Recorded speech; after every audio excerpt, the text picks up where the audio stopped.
¿sí? Algunas caras. Bien, algunas caras conocidas, amigas, familiares.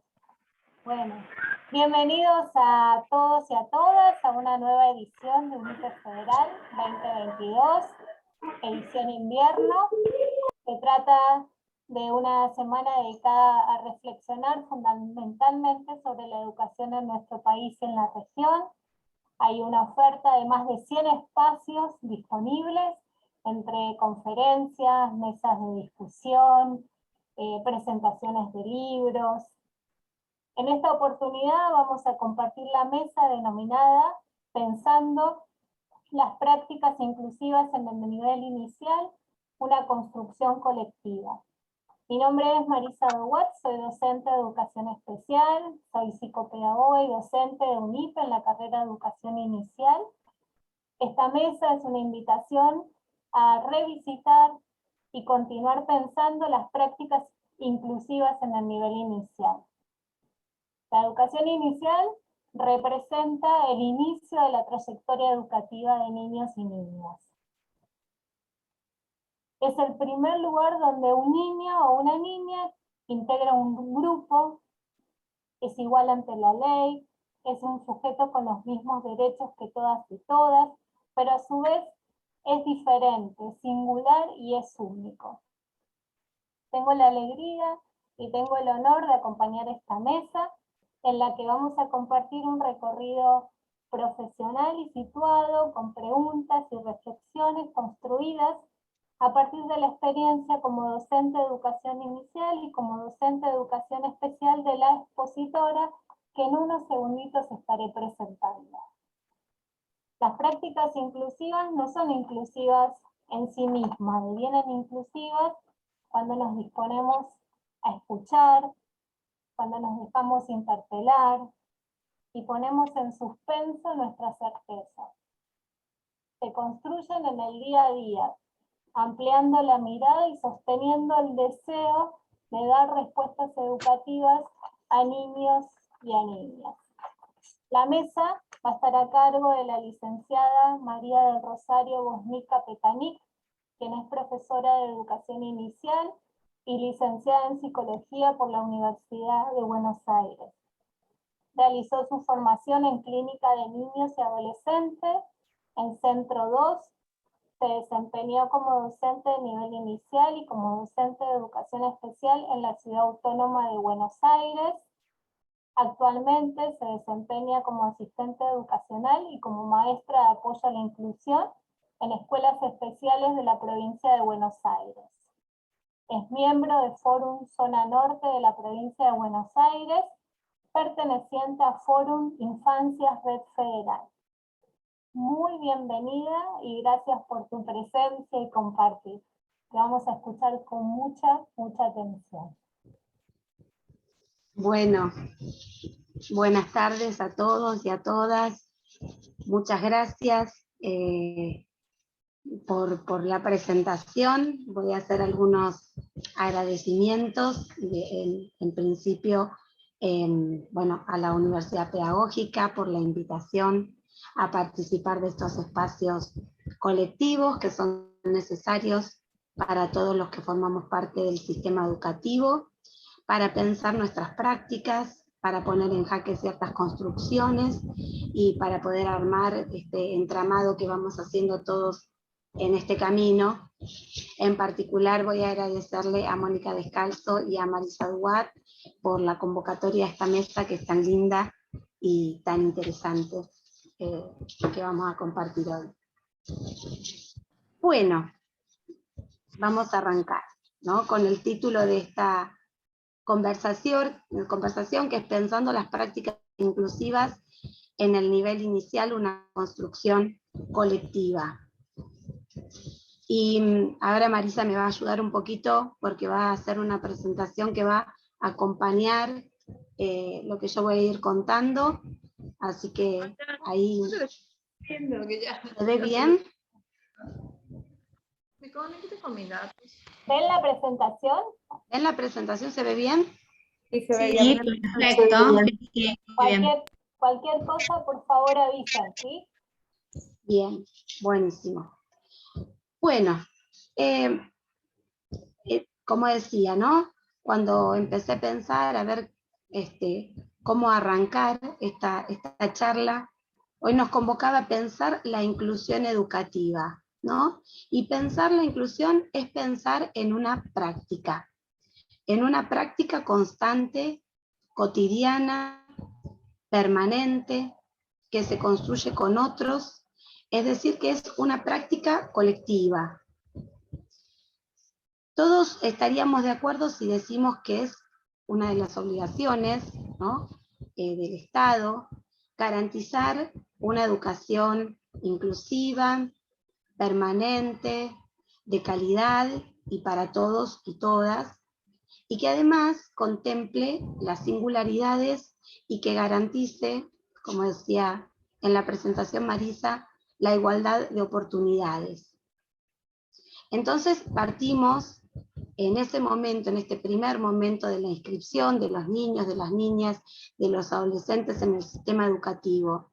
Y podríamos decir que el acceso a la escolaridad, sin distinción alguna, sin distinción, ese es el punto de inicio. Pensábamos la inclusión como una práctica, ¿no? Es decir, que no se trata de una teoría, de un cambio de nomenclatura que muchas veces hemos escuchado, si es inclusión, si es integración, si hacemos, si no hacemos, ¿no? Se trata de, no es un simple decir, sino que se trata de un hacer en forma permanente y cotidiano, y de un hacer en las aulas y en la escuela, no con tal o cual estudiante en particular, sino con el conjunto de la comunidad. Pensar la educación como inclusiva también es pensarla en un determinado contexto histórico y social.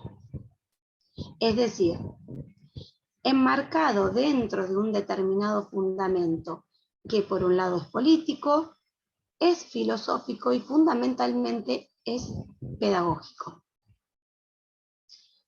Muchas veces nos resulta poco atractivo o un poco plomo, uno podría decir, los marcos normativos. Pero los marcos normativos nos permiten comprender desde qué lugar pensamos una práctica, en qué contexto, quiénes son los actores, hacia dónde nos dirigimos y cuáles son los desafíos que tenemos por delante. Y estos puntos me parece que son importantes y que voy a intentar abordar un poquito en la charla de hoy. Vamos a arrancar con un poco la charla con la diversidad en las aulas, ¿no? Tocando estos ejes. Uno actualmente, y en lo cotidiano, nos encontramos frente al desafío de la diversidad en las aulas.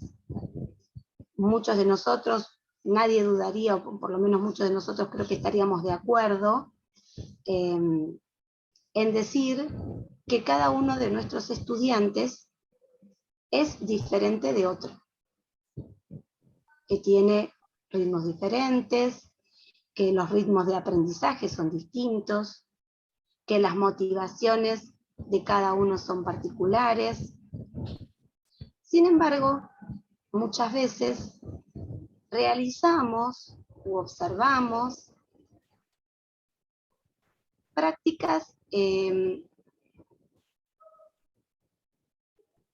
que hoy se acercan mucho más a los viejos modelos, que son modelos más de corte homogeneizante, ¿no?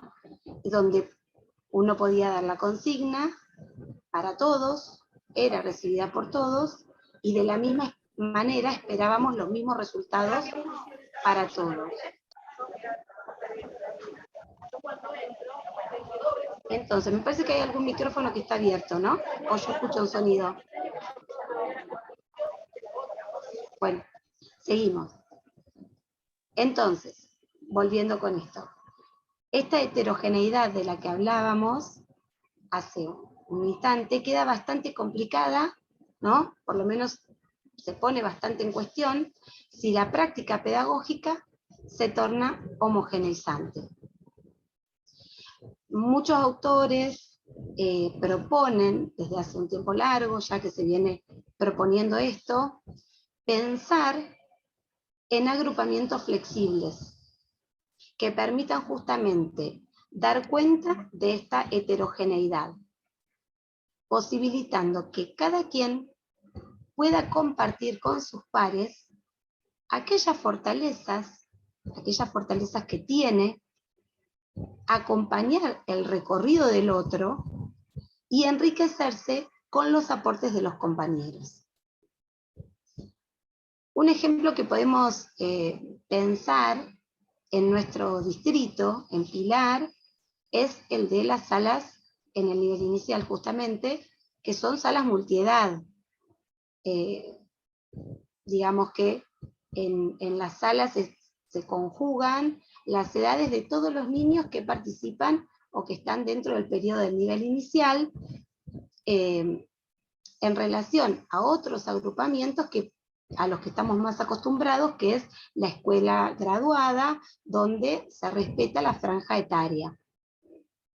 Lo podemos ver, por ejemplo, también en las escuelas de educación especial, donde el criterio de agrupamiento es mucho más flexible, que responde más a las características de los grupos y a la singularidad de los estudiantes. Ahora, yo creo que la dificultad, muchas veces, la dificultad que se nos presenta, se encuentra en que todos nosotros, y muchos de nosotros, tenemos muy incorporados los otros modelos, los modelos de nuestra propia historia escolar. Y esos modelos con los que crecimos es de la escuela graduada, y es muy difícil a veces conmover esos modelos, y nos cuesta mucho salir de esta estructura. También me parece importante destacar que un agrupamiento flexible en sí mismo no es garantía de que se respete o se tenga en cuenta la heterogeneidad, porque lo que va a posibilitar esto es la propuesta pedagógica que hagamos.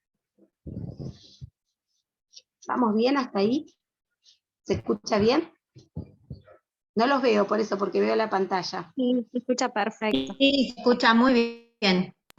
Bien. Bueno, veníamos diciendo esto de las características que tiene el sistema educativo y las características particulares que tiene el nivel, y hoy que venimos a charlar sobre el nivel inicial en particular, ¿no? Uno podría pensar qué sucede en esta primera etapa de la escolaridad, que es la del nivel inicial.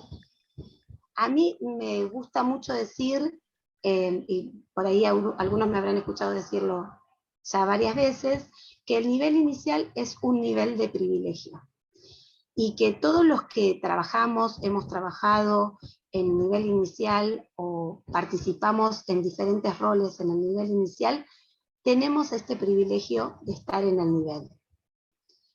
Y digo que es privilegio porque el nivel inicial es aquel periodo en la escolaridad donde cada uno de los niños y de las niñas se encuentra en pleno proceso de construcción de la subjetividad.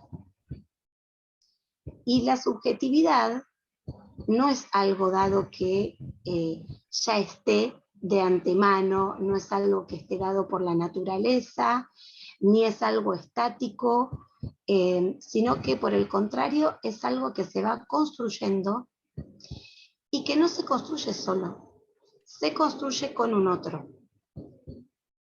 Y en la escuela, en general, y en el nivel inicial en particular, es importante ofrecer los recursos y ofrecer las posibilidades para que esa producción de subjetividades acontezca.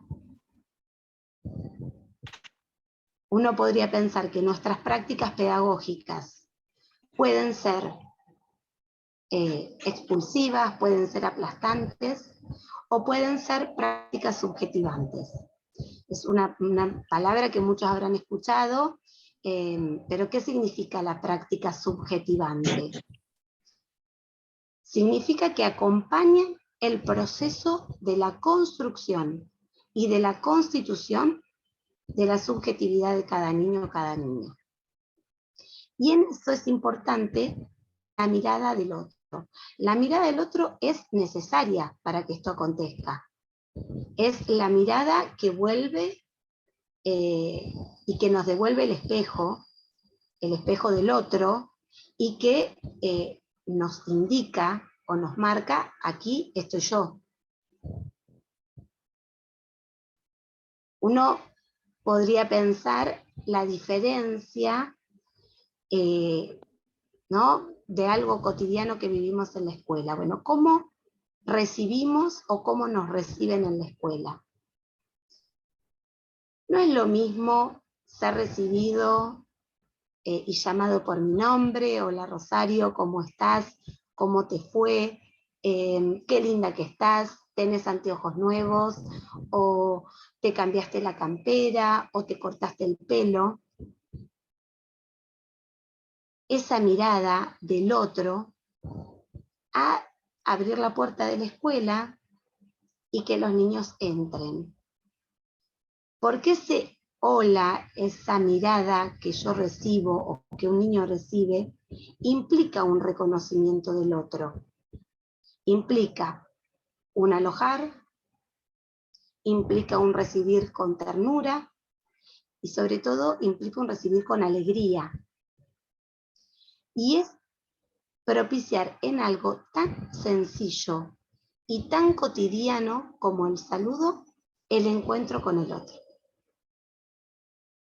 Y el saludo marca, y esto también me parece importante, porque marca dónde estoy yo y produce un acá estás vos. O sea, produce una diferenciación con el otro. Poder diferenciarse del otro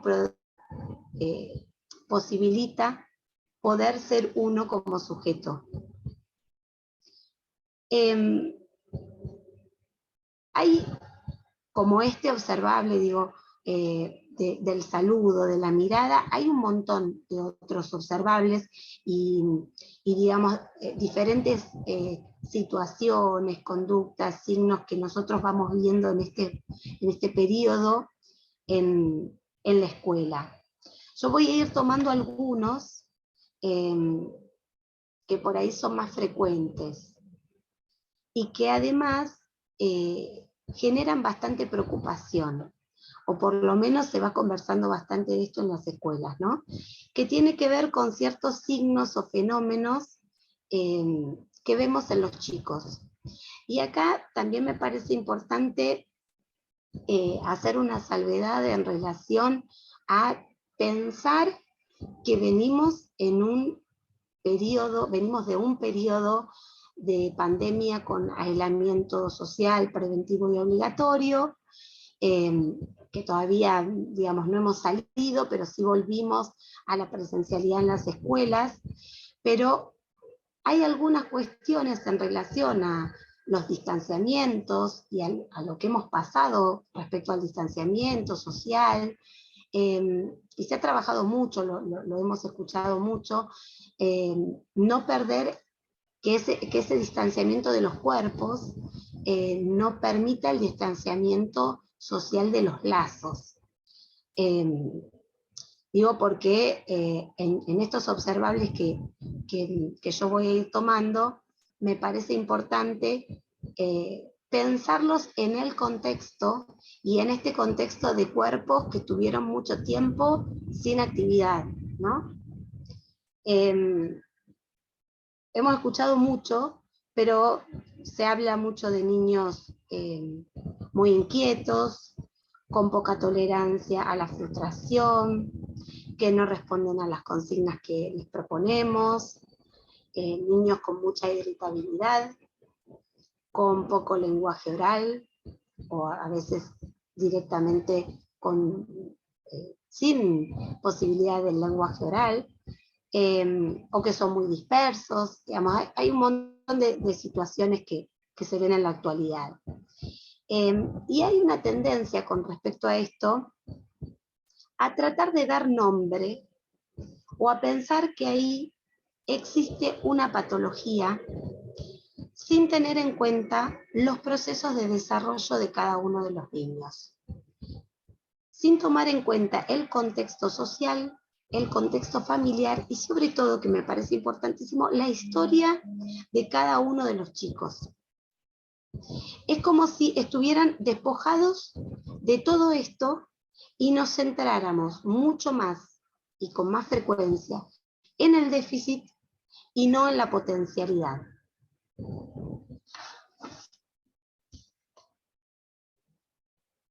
Esto no significa que realmente no haya niños que por sus características requieran de apoyos más significativos, pero sí me parece que muchas veces el apresuramiento de dar una respuesta a aquello que no está dentro de lo esperable obtura la pregunta de qué es lo que estamos haciendo en nuestras prácticas y de qué manera las llevamos adelante. Para poder hacer un poco más dinámica y poderla poner también en contexto, yo voy a tomar algunas viñetas de situaciones pedagógicas, de situaciones áulicas puntuales, algunas son muy, muy antiguas, pero que bueno, me gustaría compartirles, y después vamos a ver, digamos, con qué objetivo vamos o qué mirada, en dónde hacemos foco en cada una de ellas. Les voy a ir compartiendo la primera situación que recordé cuando estaba pensando esta charla, de un nene, de un niño que estaba en sala de 4, esto hace mucho tiempo ya. Era un niño bastante callado, un poco tímido, uno podría decir, y que había una cuestión que lo angustiaba mucho frente a cualquier trabajo que sea gráfico, ¿no? De hecho, cuando yo ya tenía las hojas para repartir, los marcadores, los fibrones o lo que sea que fuéramos a trabajar, y él ya veía y advertía que íbamos a hacer alguna actividad gráfica, eso realmente lo angustiaba. Era un nene que no le gustaba, no quería representar ni el nombre, ni ninguna actividad que fuéramos haciendo. Lo que sí a mí me parecía claro en ese momento es que no se trataba de un acto de rebeldía o de un acto desafiante, sino que realmente la pasaba mal, realmente lo ponía mal esa situación. Y algo que solía parecer era que él no sabía hacerlo o que no le salía. Bueno, como todos los docentes vamos probando estrategias, no exenta esto, también fui probando diferentes estrategias, desde cambiarlo de mesa, sentarme con él, charlarlo, alentarlo a seguir, proponerle un trabajo conjunto, hacer una parte él, hacer una parte yo, bueno, brindarle seguridad, acompañarlo, pero esto no estaba dando mucho resultado, y la mamá, que también observaba estas situaciones, pidió una entrevista y lo fuimos conversando con la familia. Y yo recuerdo que de lo que fuimos hablando en esa entrevista tenía que ver con que esto era un proceso en el que teníamos que, por un lado, darle tiempo y por el otro, acompañarlo y sostener. Esto fue corriendo el año y recién más o menos en agosto o en septiembre, de a poquito empezó a animarse a hacer algunas actividades, a ir pudiendo tomar el lápiz, y finalmente terminó la sala de 4, pudo escribir su nombre, pudo escribir su nombre en cada uno de los trabajitos que se iban haciendo, pudo ir haciendo las actividades. Pero a mí lo que más me queda de esta situación, creo que es lo que más recuerdo y lo más importante, desde mi punto de vista, es la satisfacción de él, la cara de él al haber logrado hacer todo eso. Y ese logro es a cuenta propia. O sea, es del niño. No es el logro del maestro. Nosotros acompañamos este proceso, pero el logro es de cada uno de los niños.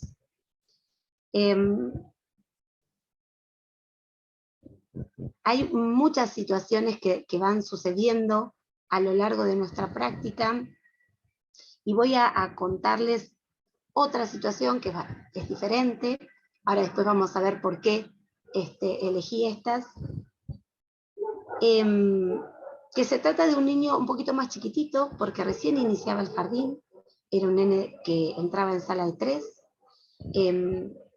Un nene que era hijo único, que recuerdo que los padres eran muy jovencitos, que lo traían al jardín alternadamente. A veces venía la mamá, a veces venía el papá.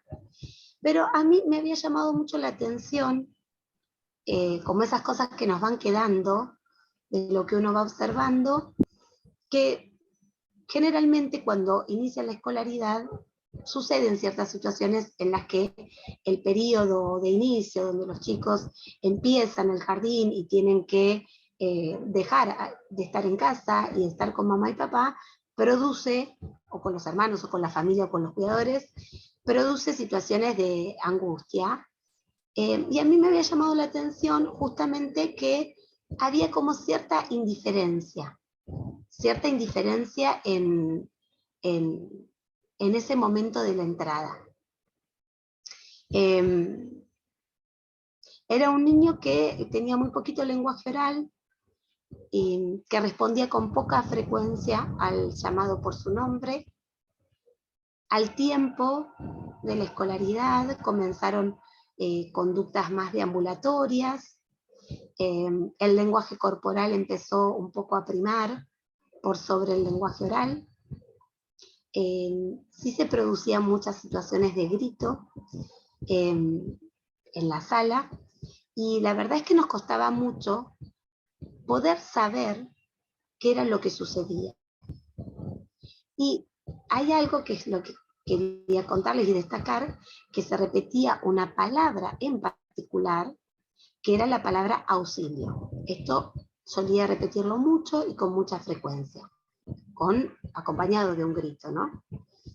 Lo que nos costaba a nosotros era advertir, porque uno lo que suele asociar es la parte más literal, ¿no? El sentido común de la palabra auxilio. Entonces a nosotros lo que nos costaba advertir era por qué decía esto si lo que no veíamos era ninguna situación de peligro.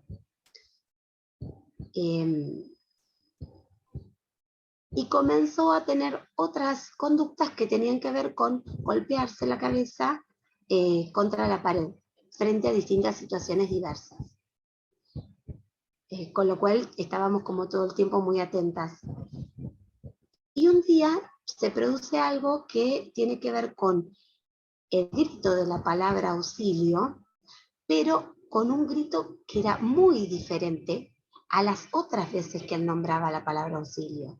Entonces yo corro un poco voy como saltando, tratando de esquivar un poco para evitar cualquier situación que tenga que ver con golpes, y lo que me doy cuenta en ese momento es que tenía desatado el cordón de la zapatilla. Entonces le ato el cordón, y en el momento en que le ato el cordón deja de gritar.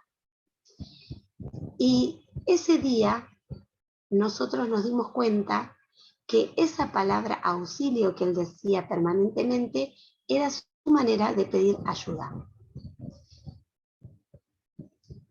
¿Por qué pensé en estas dos experiencias o estas dos situaciones en el aula?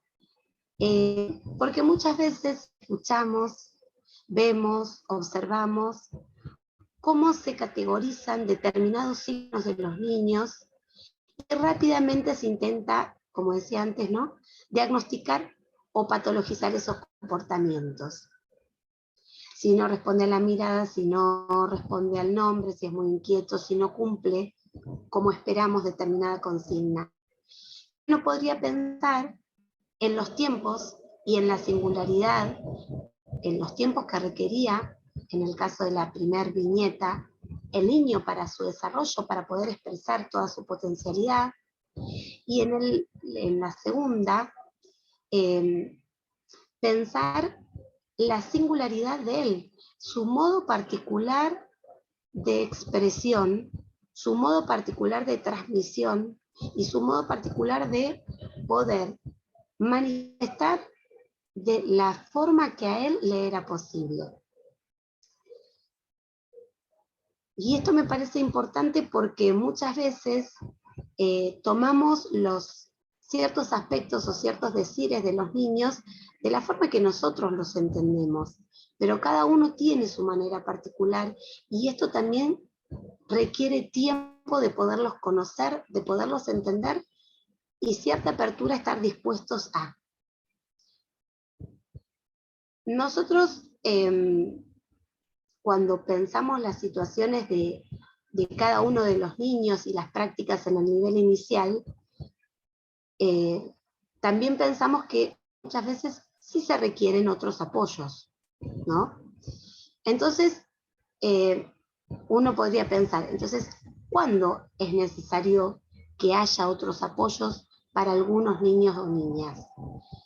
Por ejemplo, ¿cuándo podría ser necesario que se necesite un proyecto de inclusión?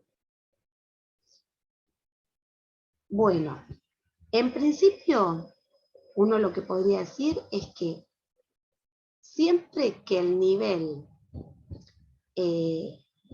haya agotado todas las intervenciones posibles, es decir, todas las estrategias que pudo poner en juego la maestra, el equipo de orientación, los directivos, con los actores institucionales, los profesores de las materias especiales.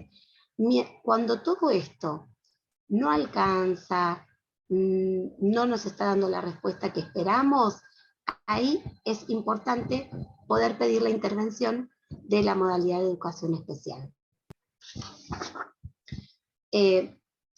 Antes hablábamos de los marcos normativos y bueno,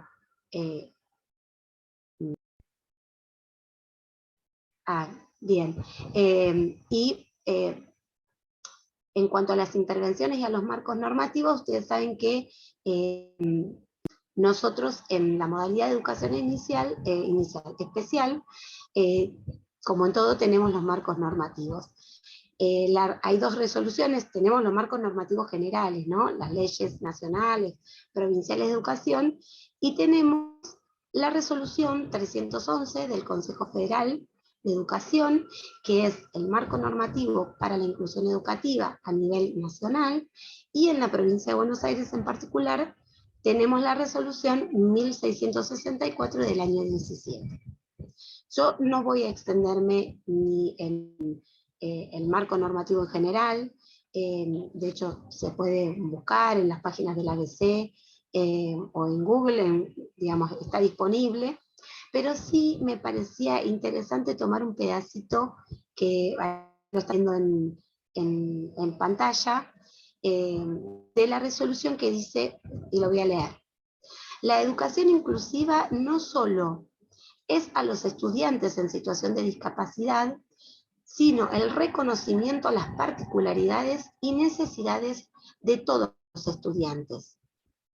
Y esto me parece importante porque no tiene que ver con tal o cual estudiante, sino que tiene que ver, como dijimos al principio, con una concepción y es para todos.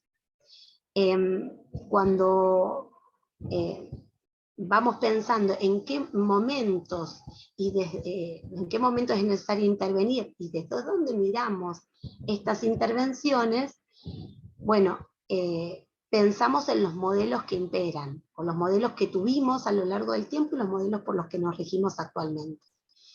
Ustedes saben que el concepto de discapacidad también es un concepto dinámico y es un concepto que fue cambiando a lo largo del tiempo, y los modelos también fueron cambiando a lo largo del tiempo. Actualmente nosotros tenemos el modelo social de la discapacidad, pero bueno, a lo largo del tiempo fueron imperando otros modelos, que los voy a ir nombrando muy sintéticamente, también para comprender el lugar desde el cual venimos trabajando. El primer modelo es el modelo de prescindencia. Es decir, que las personas en situación de discapacidad, las personas con discapacidad, no eran útiles para la sociedad. Se creía que las causas, las causas de esta situación respondía a algún castigo de Dios, algún castigo, o sea, causas religiosas, por los cuales en una familia había una persona con discapacidad, y por lo tanto se prescindía de esas personas. Había como dos maneras, ¿no? O dos momentos. Un primer momento fue mucho más cruento, digamos, porque tenía que ver con el infanticidio, se mataban a las personas, y luego pasó a un segundo submodelo, que es el modelo de la exclusión, y por ahí uno recuerda muchos años atrás, cuando se hablaba de los cotolengos o de estos lugares donde estaban todas estas personas, pero absolutamente excluidos. Después se pasó a un segundo modelo, que es el modelo que se llamó modelo rehabilitador. Este es como mucho más cercano para nosotros. Es un modelo en el que las personas podían llegar a interactuar con los demás, siempre y cuando se rehabiliten. Y ahí tiene primacía los modelos médicos, que en muchos lugares todavía los seguimos observando, y en donde se ponía mucho más en juego las técnicas psicométricas, las mediciones, la cuantificación de los datos. ¿Se acuerdan que se medía el coeficiente intelectual como condición? Y entonces entraban estas categorías, por ejemplo, la que recuerdo es la de retraso mental o retardo mental, donde se categorizaba leve, moderado o profundo, pero es un modelo donde tiene primacía la cuestión médica. Y después, a lo largo del tiempo, fue dando paso al modelo social, que es el que tenemos actualmente. El modelo social hace referencia a las barreras que impiden el libre desempeño de una persona. Es decir, que distingue, ahí me parece que es importantísimo la distinción que hace entre impedimento e imposibilidad, ¿no? Si yo, por ejemplo, me fracturo las piernas y tengo que estar un tiempo con silla de ruedas, voy a tener un impedimento en este momento. Ahora, si quiero salir a hacer las compras y no hay rampas para que pueda acceder, para que me pueda mover, las calles no tienen las condiciones, los comercios están en un primer piso y no puedo subir, hay ahí una barrera que se presenta, y el eje está puesto en este modelo en las barreras del entorno, ¿sí? No en las condiciones o en las características de las personas, sino en las barreras que están puestas en los entornos. Entonces, en relación a esto que nos enmarca la mirada, uno podría ir pensando en las intervenciones de la modalidad. Y hay varias preguntas que son como las frecuentes que se van haciendo, ¿no? Una de ellas es si es una condición que un estudiante tenga certificado único de discapacidad para que intervenga la modalidad de educación especial. Y la verdad es que no, la respuesta es no. La modalidad interviene siempre y cuando, como les decía anteriormente, siempre y cuando el estudiante requiera de estos apoyos y requiera de los apoyos que la modalidad pueda brindar. Pero previamente a esto, en un trabajo de corresponsabilidad, porque todos trabajamos juntos, el nivel fue haciendo las intervenciones necesarias. Otra pregunta que es frecuente y que a veces parecen cosas muy obvias, o algunos, digamos, por ahí trabajan frecuentemente con esto, pero para otras personas no, es qué pasa cuando hay un estudiante que está inscrito en el nivel, viene una mamá a inscribir a su hijo en el nivel inicial y trae el CUD y trae el certificado. ¿Es necesario que porque haya un niño con certificado de discapacidad intervenga sí o sí la modalidad de educación especial? De la misma manera que la anterior, solamente va a ser necesario si realmente requiere algún apoyo en particular o requiere la intervención. Mientras puede intervenir y brindar estos apoyos la escuela, ideando las estrategias, pensando, inclusive cambiando las estrategias cuando fuesen necesarias, no es necesaria la intervención de la modalidad. Bien. Bueno, para poder seguir pensando un poquito más, voy a tomar otra viñeta, pero antes, digamos, para ir enlazando, yo después esto lo voy a retomar en relación al juego, pero sí me gustaría trabajar algunas cuestiones en relación al juego, o pensar algunas cuestiones en relación al juego. El juego y el jugar, ¿no? Y jugar justamente no es lo mismo que tomar objetos. A veces uno ve en la escuela que un objeto pueda tener una importancia fundamental inclusive para la permanencia de un niño en la escuela, ¿no? Que son niños que muchas veces tienen recurrencia por ciertos elementos, y que lo necesitan, y uno podría pensar ahí, ¿por qué ese elemento? ¿No? Puede ser un auto, un juguete, un osito, algún elemento que aparece con frecuencia.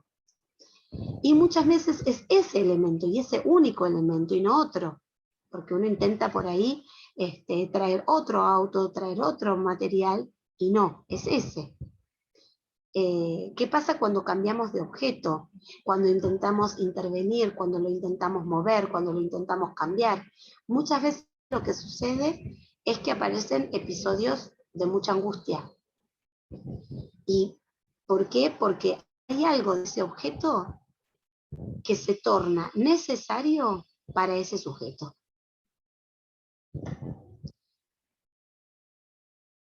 Les voy a contar un poquito de un niño que era un niño que estaba desarrollando la escolaridad en el nivel inicial y presentaba ciertas singularidades. Era un nene que no poseía lenguaje oral, pero que sí indicaba con la mano, o tomaba de la mano a la docente para indicarle lo que deseaba, que no fijaba la mirada, y era frecuente observarlo deambular mucho por el salón, inclusive en algunos momentos como en particular, por ejemplo, en algunos momentos de el desayuno, donde se detenía en algunos puntos en particular, en las tazas, en algunas cosas de sus compañeros. También tenía como cierta rigidez ante determinadas rutinas, siempre se sentaba en el mismo lugar, dejaba las cosas en el mismo lugar, y tenía como ciertas rutinas más fijas. Durante la primera etapa, porque esto fue un proceso como bastante largo, muchas de las actividades que íbamos realizando se realizaban fuera del salón. Porque él salía mucho del salón, no porque le propusiéramos actividades fuera, sino porque él salía mucho del salón. Estaba mucho en el parque, había un lugarcito donde había juegos. Recorría algunos lugares y lo acompañaba mucho el grupo de pares, que muchas veces uno lo que va observando es que los pares son facilitadores entre ellos en los procesos de construcción de las prácticas escolares y en los procesos que ayudan a producir movimientos en los chicos.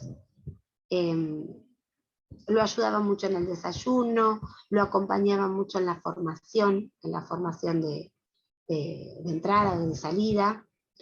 Y bueno, se empezó a pensar una estrategia en articulación con los profesores de música y de educación física en particular. Justamente en espacios donde se ponía mucho el cuerpo, ¿no? Donde estaba muy en juego el cuerpo. Y también empezamos a poner en juego nuestro cuerpo, como modelo, como espejo, realizando junto con él las actividades. Empezamos a trabajar mucho en la clase de educación física, saltando aros, tirando bolsitas, esquivando los conos, y también empezó a armarse un lazo muy fuerte con la profesora, además de con la maestra de inclusión y con su maestra, ¿no? Y la profesora mostraba los ejercicios y los hacía con él de la mano, mostraba los circuitos, mostraba los recorridos, y empezó a aparecer otras cosas que hasta ese momento no. Por ejemplo, que ese tirar la bolsita o ese tirar el aro volviera el aro, ¿no? Y él empieza a tornarse activo y empezar a participar ahí en devolverlo y en volver a tirarlo y volver a enviarlo. Después fue dando lugar a que lo corra, a tirar el aro, le tirábamos el aro, lo nombrábamos, él lo corría el aro y volvía y lo traía. Y así fueron dando paso a distintas actividades. Él tiraba, por ejemplo, pelotas, y tiraba una y agarraba otra. O tiraba con una mano y agarraba con la otra. Y esto también fue dando lugar a ciertos procesos de afianzamiento de la motricidad.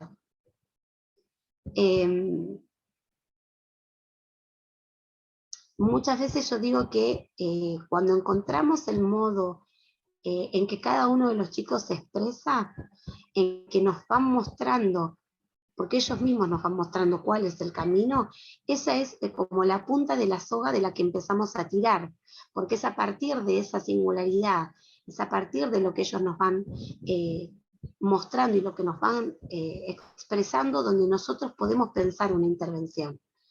Y ahí empezamos también a hacer un lazo con ellos y con el modo singular que van a tener. Pero en esto es importante saber y tener en cuenta que esto tiene mucho tiempo, porque los tiempos ahí, los tiempos de cada uno, no son tiempos cronológicos, son tiempos lógicos de la constitución de cada niño. Entonces, en ese tiempo hay que hacer mucho cuerpo, hay que hacer soporte entendido desde la palabra digo, soportar, porque tenemos que hacer soporte con nuestro propio cuerpo y con nuestra propia acción, pero también hay que soportar la frustración, la angustia y la falta de respuesta, o por lo menos en el momento inmediato, ¿no? Ahora que estamos en tiempos donde hay tanta inmediatez, y esos movimientos no son inmediatos. Entonces hay que hacer soporte también al tiempo y la frustración que eso conlleva muchas veces. A este nene no le gustaba, por lo menos en un principio, nada que tenga que ver con lavarse las manos o en relación al agua. Y de a poco porque fue pasando ese año y el año siguiente, los compañeros fueron ayudándolo mucho y lo fueron acompañando, y con el tiempo él fue pudiendo ir con algunos que lo llevaba de la mano, con algunos que lo acompañaba, y empezó a poderse lavar las manos junto con sus compañeros cuando la señora daba esa consigna, cuando era el momento necesario. Se fue trabajando mucho con la familia, en un trabajo conjunto, y había otra característica que tenía que ver con que todavía no controlaba esfínteres en el jardín. Entonces se fue acompañando este proceso para poder dejar el uso de pañales y e ir acompañando. Pero ahí teníamos otro desafío, ¿no? Porque acompañar este proceso y el proceso de elaborar y acceder al control de esfínteres no es como un dato menor. Es un gran paso, para lo cual se requieren no solamente aspectos del desarrollo madurativo, sino también hay que estar preparado para soltar y para retener. Y esto también lo pudo lograr. Ahí voy cerrando la viñeta porque si no se va a hacer muy larga, pero un día lo que sucede es que él sale del salón, y yo salgo detrás de él, y le digo que vamos a hacer una carrera para poder llegar de vuelta al salón. Y cuando volvemos los dos, él llega primero, se mete en la sala, cierra la puerta y me deja fuera de la sala, me cierra la puerta en la cara. Entonces yo me río y le hago una broma y le digo que él me dejó afuera. Y a partir de esto, él por primera vez, o yo por primera vez lo veo, que él se ríe conmigo. Y esto sucedió muchas veces, y por eso yo digo que va dando paso todo este proceso a poder armar esto que muchas veces no vemos en un principio, o que a veces distinguimos en relación al juego. Este juego de correr los dos y que él me deje afuera a mí y que se ría y volver a salir y volver a cerrar la puerta.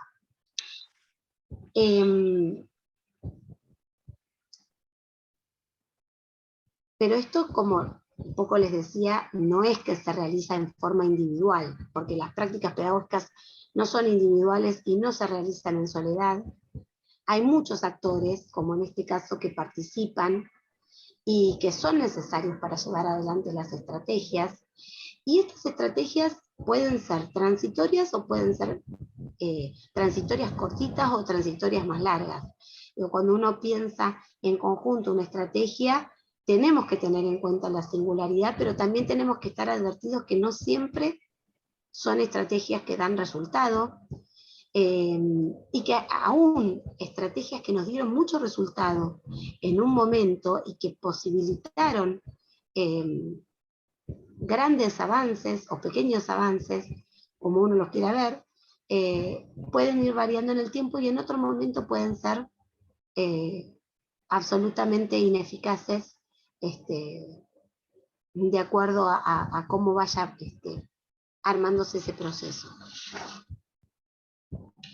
Entonces, volviendo al tiempo y al juego, es necesario tomarse el tiempo ahí para poder pensar en un proceso donde tenemos que tener en cuenta la multiplicidad de variables, y tenemos que tener en cuenta el contexto familiar, como les decía, social y cultural de cada uno de los chicos.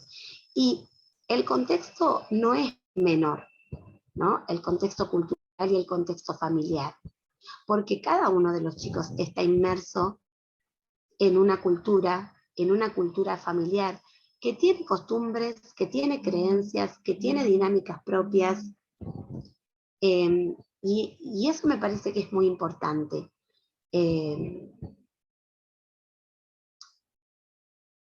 Nuestras prácticas son prácticas pedagógicas, Los diagnósticos que nosotros tomamos en cuenta en educación son diagnósticos pedagógicos. Esos son los diagnósticos que a nosotros nos rigen y que nos guían.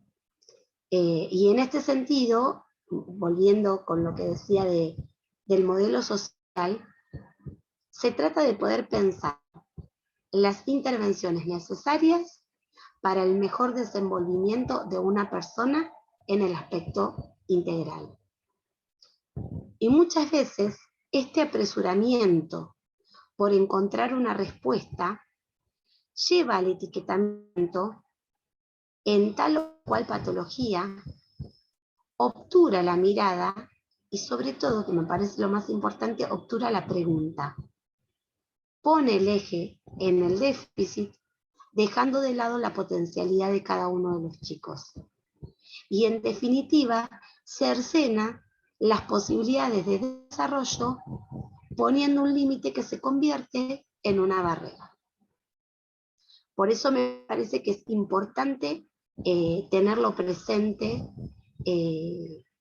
cuando pensamos una estrategia. Bueno, yo les decía un poco que ahí fui tomando algo en relación con el juego, y en esta diferenciación del juego, el jugar, y qué pasa con el juego justamente en el nivel inicial. Acá voy a tomar literalmente una frase que dice Winnicott, que en el libro Realidad y Juego, que a mí me gusta mucho porque me parece que nos sirve para pensar y reflexionar sobre esto. Les voy a leer, dice: el jugar tiene un lugar y un tiempo. No se encuentra adentro, tampoco está fuera. Para dominar lo que está fuera es preciso hacer cosas, no solo pensar y desear. Y hacer cosas lleva tiempo. Jugar, dice Winnicott, es hacer. Y él desarrolla, la verdad que desarrolla un montón el aspecto del juego, pero fundamentalmente él también va a tomar un aspecto importante que es el juego como actividad creadora. Y en ese sentido, también siguiendo a Winnicott, pero a Freud también, el juego es aquello que permite poder hacer activo aquello que el niño va viviendo de manera más pasiva. El juego permite un montón de cosas. Permite al niño elaborar sus vivencias, pero elaborar y volverse creador en la elaboración. Porque en cada una de las repeticiones, aun cuando una repetición parezca igual, en cada una de esas vueltas hay una elaboración. Y es fundamental propiciar para ello espacios y tiempos. También es necesario hacer una distinción, porque no es lo mismo manipular objetos a la posibilidad de simbolizar objetos. No es lo mismo cuando yo toco un objeto, miro, lo voy dejando y voy pasando de objeto en objeto, que cuando agarro un lápiz y el lápiz se convierte en un avión, porque no es el lápiz, es el avión. Ahí hay una posibilidad de simbolización que tienen los chicos cuando están jugando, es el jugar al como si.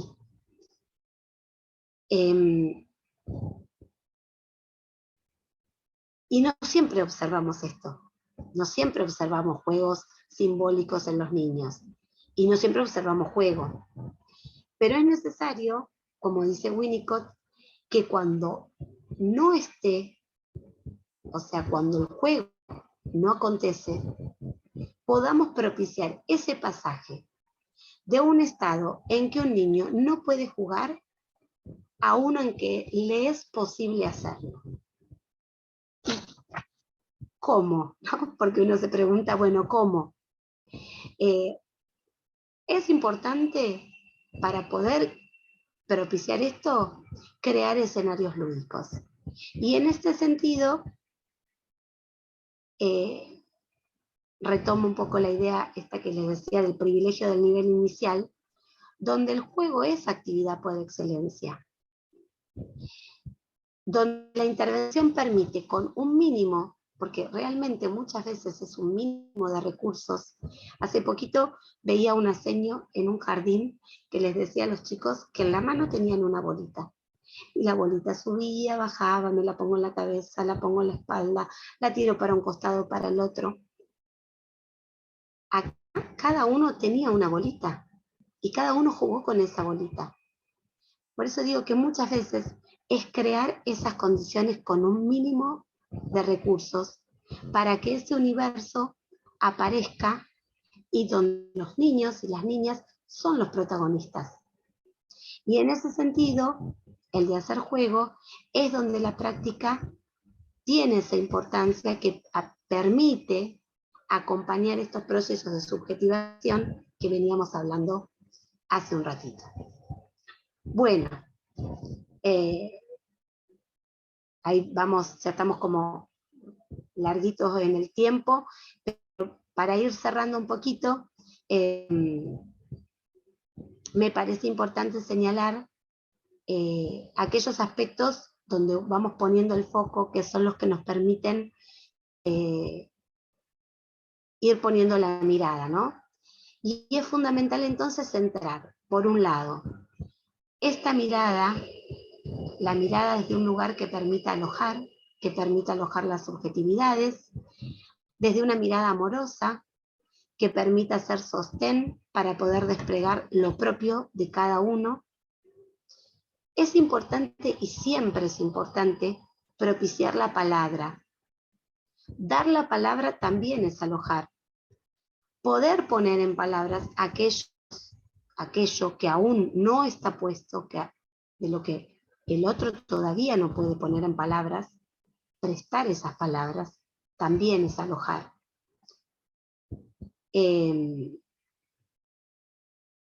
sobre todo, que me parece por ahí una reflexión que me parece importante, que hay un otro en el que creo. Y que a su vez ese otro cree en mí. Por eso, es importante ver qué es lo que nosotros decimos y cómo decimos estas palabras, que no son solo palabras, son gestos, son miradas, son actos para nuestros estudiantes, porque ese camino y esa trayectoria de cada uno de los niños la vamos haciendo juntos. Bueno, para enlazar en algo gráfico, voy a compartir lo último y me voy despidiendo y agradeciendo también por el espacio y por la escucha, que es esta imagen de Laura Haite, que Laura Haite también es miembro de Fórum Infancias, que me parece que resume un poco lo que fuimos conversando en este, creo, en vos. Me parece de una potencia importantísima para ir reflexionando sobre la mirada que tenemos hacia los niños, hacia las niñas, hacia los jóvenes, los adolescentes, y la que los niños tienen sobre nosotros. Bueno, muchísimas gracias. Ahora le voy a dar la palabra a Marisa para ver cómo continúa. ¿Me escuchan ahí? Muchas gracias, Rosario, ahí escuchando estas viñetas que compartiste, seguramente, como me pasó a mí, que se me aparecieron muchas otras de mi propia vivencia, a ustedes, ¿no? También. Me hizo así como un punteo de muchas cosas que trajiste, ¿no? Pero lo que más me resuena es esta idea de dejarnos conmover, ¿no? Dejarnos conmover y poner en tensión viejas prácticas y homogeneizantes que todavía perduran, ¿no? Porque las tenemos en el cuerpo, porque las vivenciamos. ¿sí? Esto de resaltar el lugar que tiene el jardín y la educación inicial como formadores, como subjetivantes, ¿sí? La necesidad de poner la mirada, esta mirada que vos decís que aloja, ¿no? Mirada que aloja y alojar con la mirada, ¿no? Palabra presente y a su vez palabra que también aloja. Hiciste todo un recorrido por sintético sobre la evolución del concepto de discapacidad y sobre cuál es el paradigma actual, ¿no? En el que se sustentan estas prácticas inclusivas que son política educativa, ¿sí? El modelo actual, el modelo social de la discapacidad, que entiende, como vos bien marcabas, que un impedimento no es una imposibilidad, ¿sí? Que lo que discapacita a ese niño o a esa niña o a cualquier persona es el entorno y las barreras que el entorno les pone para aprender, para participar, ¿sí? Para permanecer en una institución, en una escuela, en un jardín. También traes como muy potente el contexto, y el contexto de estos 2 años de pandemia en el que vivimos, ¿no? El aislamiento y luego el distanciamiento social, y nos encontramos con niños de 4 y 5 años, y muchas veces la sorpresa de que no saben jugar con otros, que no saben socializar, y no, si no tuvieran experiencias para eso, ¿no? Como que perdemos un poco de vista ese contexto y esa realidad. También esto de ser soportes y soportar la angustia y la frustración que como docentes nos ocasiona a veces no poder entender, no poder dar esos apoyos, ¿no? Y por otro lado, dar tiempo, sostener estos procesos, mirar, ir descubriendo, ¿no? Esta mirada atenta, esta escucha atenta. También recupero que el lugar que ocupan los pares, ¿no? Estos niños y niñas que son facilitadores, y que eso hay que potenciarlo.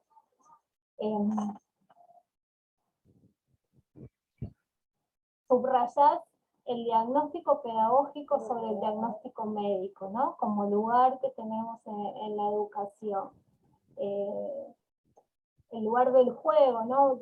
El juego como posibilitador, y también el juego como una actividad edificante. El niño es niño porque juega.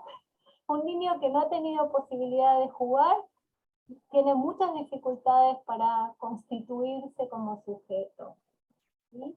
Y bueno, así a grandes rasgos es una síntesis, ¿no? O un punteo de esto tan valioso que trajiste para compartir.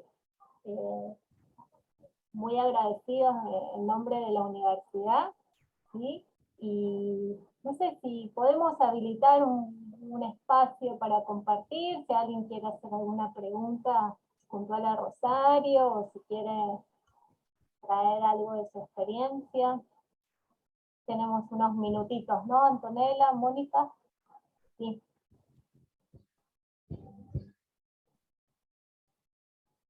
Si alguien quiere compartir por el chat o habilitar su micrófono, está abierto el espacio para el compartir. Ahí yo voy a ver el chat también, que no tuve oportunidad de ver, o si vos traes las preguntas, pero Vale. sí me parece interesante, mientras los que se animen, o si alguno quiere compartir, en esto que vos decías del juego, el juego es placentero también. El juego es un espacio placentero y nosotros como docentes y como adultos muchas veces perdemos esto del juego como con la vivencia de placer. Y me parece que no lo desarrollé, pero sí me parecía interesante no perder esta capacidad lúdica, ¿no? No es solamente potestad del periodo de las infancias. no perdamos esta capacidad lúdica y no perdamos esta capacidad de divertirnos con los chicos. Yo muchas veces digo que si uno se aburre como docente, los que me conocen me habrán escuchado decirlo 1000 veces, si uno se aburre como docente, en la propuesta que hace, los chicos se aburren con nosotros. Entonces nosotras tenemos que poder, nosotros, divertirnos en la propuesta que hacemos. Y esto que decías, Marisa, de la pandemia, recuperar estos lugares de alegría también, ¿no? Que fueron hemos vivido cosas tan arduas, que nos golpearon tanto, que también recuperar estos espacios de alegría. Acá en el chat aparecen agradecimientos, ¿sí? y saludos. ¿Alguien tomó la palabra? Sí, desde Formosa. Hola Angie, bienvenida desde Formosa. Sí, un poco agregar a esto el rescate lúdico, ¿no? Porque hubo una etapa en la cual se pensaba esta primacía de la enseñanza de la letra, escritura y el cálculo como para preparar al otro nivel. Después se volvió a intensificar la identidad del nivel inicial desde la parte lúdica y el juego como un derecho, ¿no? Entonces eso es muy importante. Y veo que algunos lineamientos curriculares de diferentes provincias lo consideran de los núcleos de aprendizaje prioritario, en el cual están los juegos tradicionales, los juegos simbólicos, y ese rescate, ¿no?, de esos contenidos para propiciar diferentes espacios lúdicos. Y mucha investigación de UNICEF, en el cual la parte lúdica es importante en la infancia. Nada más.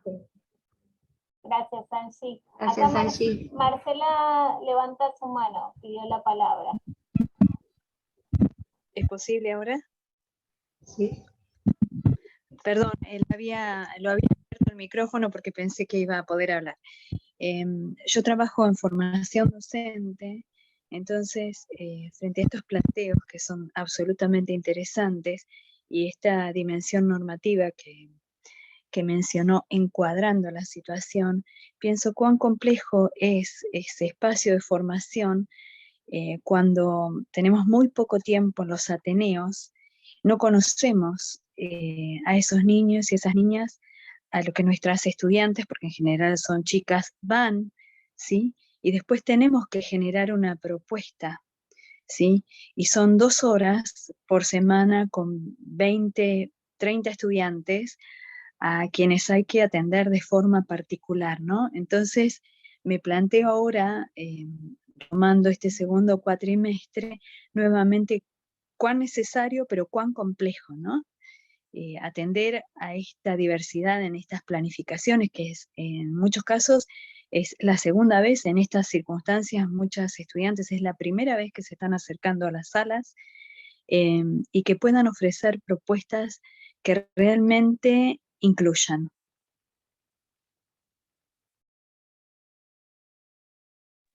Era una reflexión, creo, sobre todo porque me pregunté. Es una reflexión muy interesante, porque realmente es así. Y el desafío es de complejidad, porque las aulas son complejas, las salas son complejas. Y ahí me parece que, sumando a la reflexión de esto que traías vos, Marcela, que me parece interesante, es nutrirse también de la experiencia del otro, es nutrirse del trabajo con los compañeros, es nutrirse de qué me puede aportar mi compañera de la otra sala, aquella docente que tiene un poco más de experiencia, con las ideas que traen, porque también son muy ricas e innovadoras las que traen los que recién inician en la carrera. Entonces me parece que lo que no tenemos que hacer es quedarnos en soledad, ahí, porque es donde uno entra a decir, bueno, ¿y ahora qué hago? sino, digamos, poder generar espacios, poder, aunque sean espacios en la misma escuela, espacios de reflexión. Y en ese sentido es importante el trabajo. A veces se puede trabajar en pareja pedagógica, que es como, la verdad, muy bueno, y a veces no, pero sí nos podemos nutrir de, del compañero en el hacer y en la propuesta. Acá Marcela Petrucci también levantó la mano, quiere tomar la palabra. Bueno, hola, buenas tardes. Hola. Bueno, muy interesante la propuesta, aparte el nivel inicial es muy interesante. Bueno, yo trabajo en la modalidad especial en la provincia de Córdoba. Y me parecía interesante esto que Rosario planteaba, ¿no? De los contextos, del contexto de pandemia, cómo nos encontramos hoy, recuperando un poco esto que por ahí se dice que los diagnósticos en la infancia se escriben con lápiz, ¿no? Porque son procesos.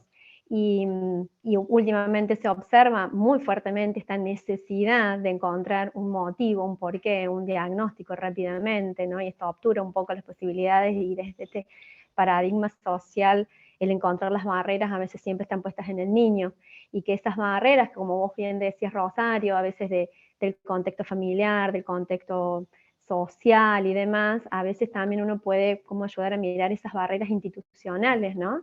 Que tienen que ver con la propuesta de enseñanza, que tienen que ver con la conformación de los grupos, y que bueno, nos pasa a veces en localidades más pequeñas o en escuelas rurales donde las docentes son de personal único, ¿no? Es directora con el grupo a cargo, y entonces, bueno, hay ahí una saturación o esos pocos espacios de poder de trabajo compartido, pero que sin embargo hacen todo lo posible para poderlo generar. Entonces digo, me parece que es un contexto tan diverso, de acuerdo a las zonas y demás, y donde nosotros, por lo pronto, lo que más se nos pide es, bueno, poder mirar o acompañar desde la modalidad a aquellos niños que tienen problemáticas derivadas de la discapacidad. Entonces, la necesidad de a veces del nivel de encontrarle cuál es la discapacidad para que podamos intervenir y para que podamos estar. Así que bueno, estamos en ese recorrido, ¿no? De poder acompañar, para poder asesorar, para poder ayudar a mirar que a veces esas cuestiones quizás no tienen que ver con la discapacidad, que a veces tienen que ver con historias de vida, que tienen que ver con cuestiones emocionales, que tienen que ver con trayectorias absolutamente interrumpidas y que esto van generando algunas cuestiones. Pero bueno, digo, me parece que ese trabajo con un otro, sobre todo en el nivel inicial, que es mucho más potable por ahí que en otros niveles, como el secundario, me parece que ahí está la riqueza de la modalidad acompañando a mirar estas cosas, ¿no? Haciendo como un poco de par ahí con el nivel, pero bueno, bastante complejo después de este tiempo, pero muy interesante la charla. Gracias. Gracias, Marcela. Voy a leer algunas participaciones acá del chat que creo que suman también a lo que comentaba Marcela Petrucci y Marcela Ramírez.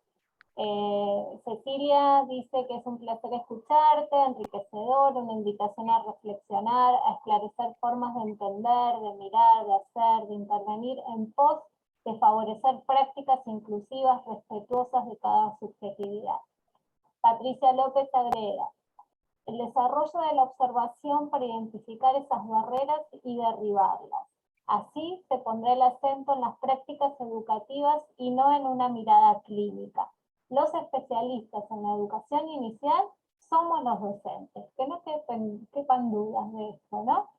No los equipos de profesionales que colaboran, pero las decisiones pedagógicas están a nuestro cargo. Me parece que acá trajo un poco de luz a lo que veníamos charlando. Bueno, y agradecimientos.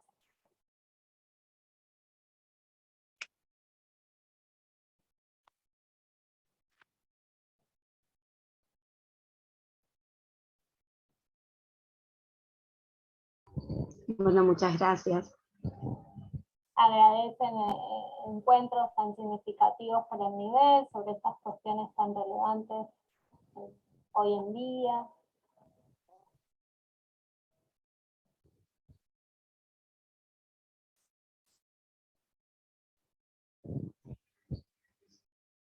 sí, la verdad que sí, que es importante tener espacios de reflexión, es importante tener... No llegué a escuchar muy bien, se me fue un poquito el audio en lo último, pero bueno, no sé si quedó algo por responder, pero sí me parece que es importante los espacios de reflexión, porque reflexionar sobre la práctica nos permite relanzar la práctica, ¿no? Reflexionar sobre, no todo lo que hacemos en la práctica es maravilloso, digamos, ni todo nos sale súper bien. Ahora, poder reflexionar nos permite también enlazar, asociar cosas que tal vez sucedieron hace mucho tiempo, situaciones pedagógicas que con la experiencia futura uno podría haber intervenido de tal o cual manera, pero eso nos permite luego ir haciendo ese camino. Entonces, tener espacios de formación o espacios de reflexión como el que propone esta semana la UNIPE, realmente me parece que son valiosísimos y que tenemos la oportunidad de aprovecharlos.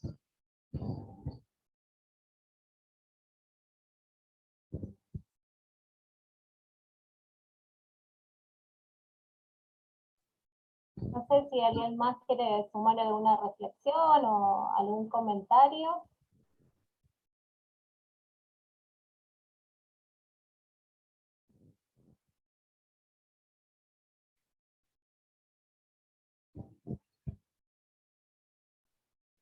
Nos iríamos cerrando.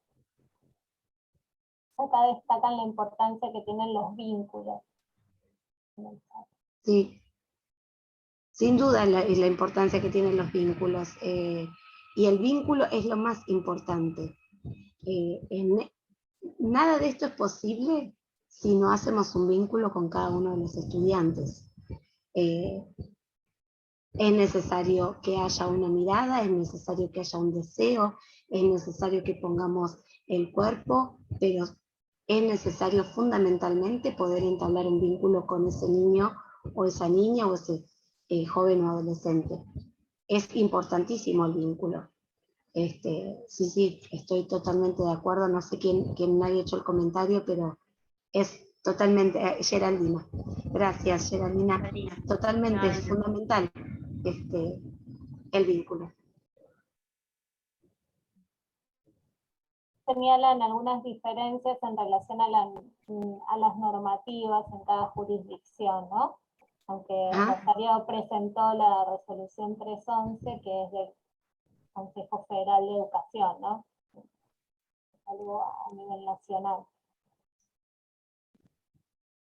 Claro, porque cada una de la resolución 311 del Consejo Federal, después cada provincia hizo la normativa particular. Yo mencioné la que tenemos en la provincia de Buenos Aires, pero seguramente porque hay muchos de los que hoy están presentes, la verdad que con mucha alegría, de Corrientes, de Córdoba, de Formosa, que deben tener diferencias en las particularidades.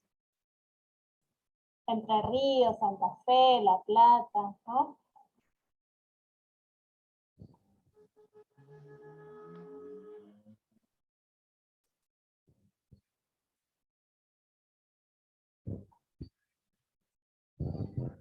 Resaltan el concepto de juego y de jugar tan importante en el nivel.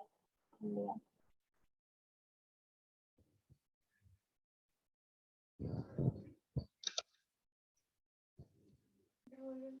Bueno, si les parece, agradecer a todos y a todas la participación, la escucha atenta, a Rosario por haber compartido su recorrido y sus reflexiones, por invitarnos a pensar, ¿no? A repensar, a revisitar nuestras prácticas. Ojalá sea inspirador para nuestro ser.